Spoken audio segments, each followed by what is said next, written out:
Tu sais, il y a des endroits qu'on évite sans vraiment savoir pourquoi.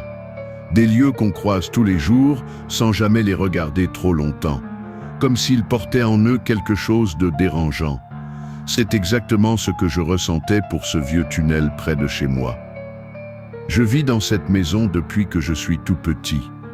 Juste au bout de notre rue, un tunnel sombre, muré, oublié, fermé depuis des décennies. Personne n'en parlait. Mes parents me disaient seulement « n'approche jamais de ce tunnel ». Et ils n'ont jamais voulu m'expliquer pourquoi. Je m'étais habitué à sa présence, comme une vieille cicatrice dans le décor. Mais la semaine dernière, j'ai fait ce que je n'aurais jamais dû faire. J'y suis entré, et maintenant que je sais ce qui se cache là-dessous, je donnerai tout pour revenir en arrière. Le tunnel. Le tunnel est au bout d'une impasse. Personne n'y va. Même les enfants du quartier évitent cet endroit, comme si une peur instinctive leur disait de rester loin. Le mur en béton qui le bloque est fissuré par le temps. Les herbes folles ont tout envahi. On dirait presque que la nature elle-même essaie de l'effacer. Je suis passé devant ce tunnel toute ma vie. Et pourtant, je n'ai jamais osé m'en approcher. Pas même par curiosité. C'est fou, non? Mais c'est comme ça. J'avais cette sensation bizarre. Une pression dans la poitrine chaque fois que je le regardais trop longtemps. Puis un jour, sans raison précise, j'ai eu envie d'en savoir plus. J'étais seul chez moi. Il pleuvait dehors, une de ces pluies fines, persistantes, silencieuses. Et là, une idée s'est imposée dans ma tête, et si j'y allais, juste pour voir, j'ai pris une lampe torche, mon vieux manteau, et j'ai marché jusqu'au tunnel. L'entrée interdite, le tunnel semblait encore plus grand maintenant que je me tenais juste devant. Le mur de béton était fissuré, rongé par le temps, et des morceaux s'étaient détachés. En me rapprochant, j'ai remarqué un petit espace, juste assez large pour que je puisse m'y faufiler. On aurait dit qu'un coin avait été arraché récemment. Je me suis accroupi et j'ai passé ma main à l'intérieur. C'était froid, humide et vide. Un souffle d'air glacial m'a effleuré les doigts. Ce n'était pas un courant d'air naturel. Il y avait quelque chose d'étrange là-dedans. Je me suis redressé. Mon cœur battait vite. La pluie tombait toujours. Il n'y avait aucun bruit autour à part celui de mes propres respirations. J'ai hésité. Une dernière fois. Puis j'ai allumé ma lampe torche et je me suis glissé à l'intérieur. Dès que je suis entré, j'ai été englouti par l'obscurité. C'était comme si le monde extérieur avait disparu. Le silence était oppressant. Même mes pas semblaient étouffés. L'air était vicié, chargé de poussière et d'humidité. Le faisceau de ma lampe balayait les murs. Le tunnel descendait légèrement comme une pente douce qui s'enfonçait dans la terre. Les murs étaient couverts de mousse et de vieilles marques, peut-être des graffitis, mais ils étaient effacés par le temps. Par moments, j'avais l'impression que les formes bougeaient légèrement comme si elles respiraient. J'ai continué à marcher lentement. Le sol était glissant. Par endroits, je devais enjamber des débris, des morceaux de béton ou des poutres métalliques rouillées. Et puis, j'ai entendu un bruit. Un petit craquement comme si quelque chose s'était déplacé derrière moi. Je me suis retourné d'un coup. Rien. Rien que le tunnel vide et silencieux. Mais ce craquement, je ne l'avais pas rêvé. J'en étais certain. Quelque chose m'observe, je me suis remis à avancer un peu plus vite. Mon cœur battait dans mes oreilles, je me répétais que ce n'était rien, que c'était juste un vieux tunnel qui faisait des bruits normaux, que j'étais juste stressé. Mais au fond de moi, je savais que quelque chose n'allait pas. Je suis tombé sur une vieille porte métallique, rouillée à moitié ouverte. Elle menait à une pièce latérale, comme une ancienne salle d'entretien. J'ai pointé ma lampe à l'intérieur. Des étagères vides, des outils abandonnés, de la rouille partout. Mais sur le mur du fond, il y avait quelque chose d'écrit. Une phrase gravée dans le béton, « Il nous voit ». Je me suis figé. Il nous voit, qui ça, il, et pourquoi nous? Je me croyais seul. C'est à ce moment-là que j'ai entendu un autre bruit.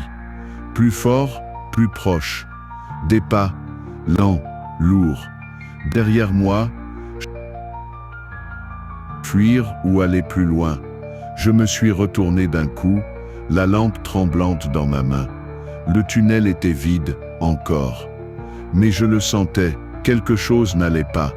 Comme si l'air lui-même avait changé.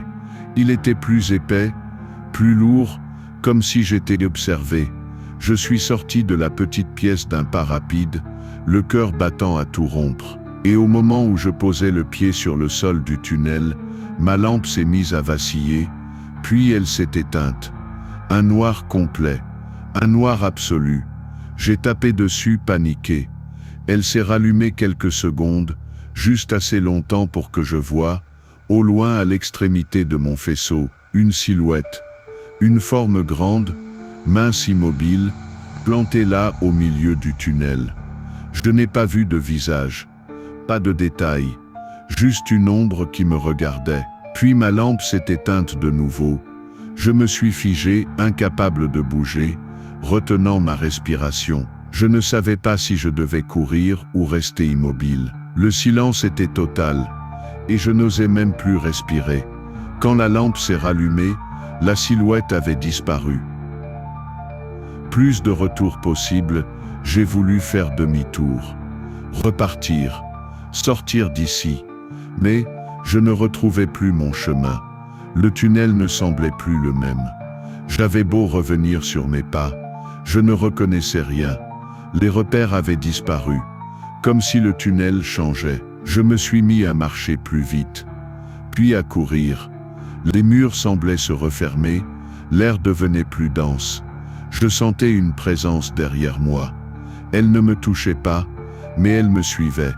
C'était une certitude. J'ai couru à perdre haleine jusqu'à tomber sur une autre pièce. Une sorte d'ancienne salle technique, avec des câbles arrachés, des armoires électriques éventrées, et au fond une ouverture creusée à même la terre, comme un trou improvisé dans le mur. Je n'ai pas réfléchi, j'y suis allé.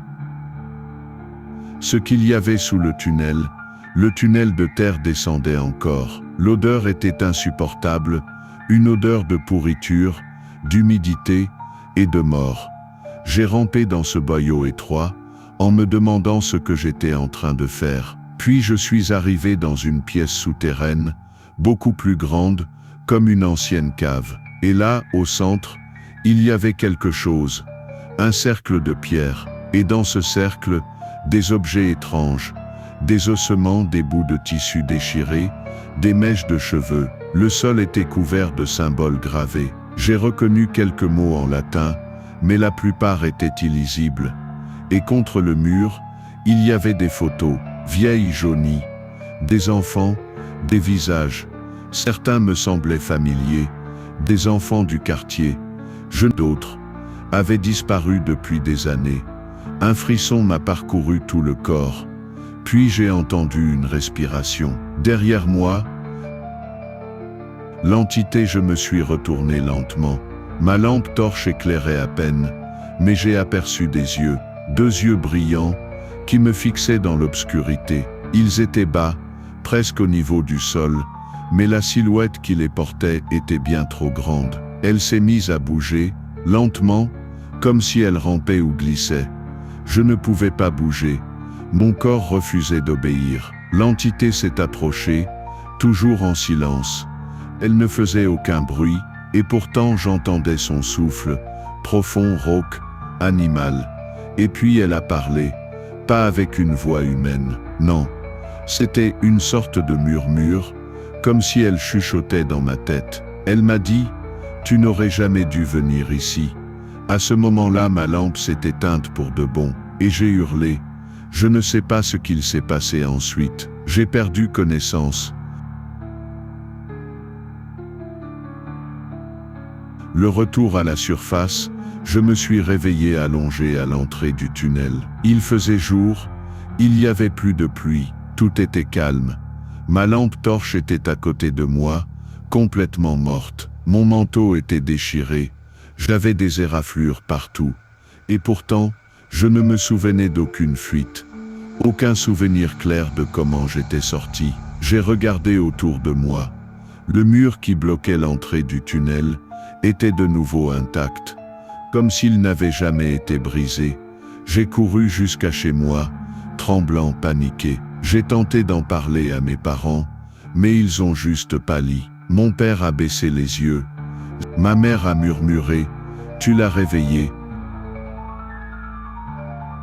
Depuis ce jour, je n'ai plus jamais approché ce tunnel, mais parfois la nuit, j'entends des bruits, des pas, au fond du jardin, des craquements, comme si quelqu'un ou quelque chose rôdait près de la maison. Et parfois, je vois des yeux, dans l'ombre, qui me regardent, sans bouger.